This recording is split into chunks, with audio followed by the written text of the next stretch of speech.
Boxing update, former Unified Super Bantamweight World Champion na si Murodjon Akhmadaliev hinamon agad sina Naoya the Monster Inoue matapos ang impresibong panalo nito kahapon na ginanap sa Monte Carlo, Monaco kontra kay Ricardo Espinosa sa pamamagitan ng third round technical knockout at masecure po ang pagiging mandatory challenger nito kay the Monster Inoue. Si Murodjon Akhmadaliev po ngayon ang interim WBA Super Bantamweight. Sa naging tema po ng kanilang laban ay dinomina ni MJ ang laban at 3 beses pinabagsak si Ricardo Espinosa sa round 3. Unang bagsak po ay nang tamaan ng solidong left straight si Ricardo.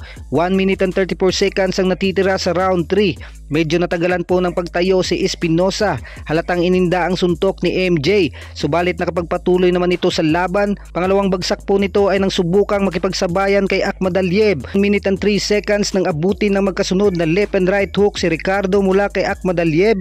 Bagsak na naman po si Ricardo Espinosa. Agad naman itong binilangan ng referee, pero this time po mga kaibigan ay wala na pong inaksayang pagkakataon si Akhmadaliev. Agad nitong pinaulanan ng matitinding kombinasyon si Espinosa.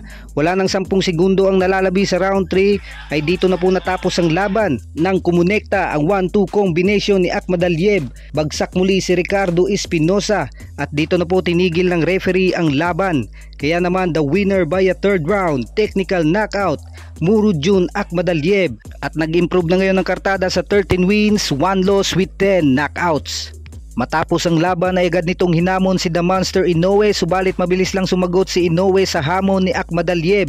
Ani Inoue, hindi po ako tatakbo sa boksingerong tinalo lang ni Marlon Tapales. Sa ngayon ay nakafocus muna ako kay Sam Goodman. Ipagpatuloy mo lang ang panalo. Maghintay ka lang at darating din ang time na papalagan kita.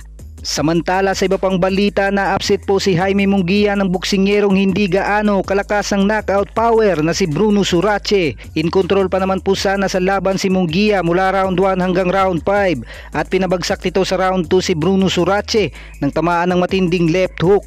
Nakapagpatuloy naman sa laban si Bruno Surace at pagtungtong po ng round 6, isang malaking pagkakamali po ni Munguia ay nakaligtaan niya ang kanyang depensa, kaya naman nasingitan ito ng malakas na right straight mula kay Bruno Surace at dito na po natapos ang laban. Sinubukan pa naman tumayo ni Munguia subalit hindi na po kinaya at inabutan na ng pagbibilang ng referee.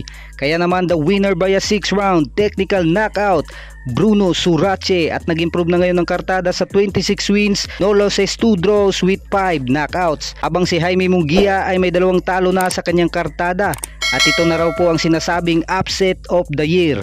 Yan lang po muna ang mabilisang updates. Maraming salamat po.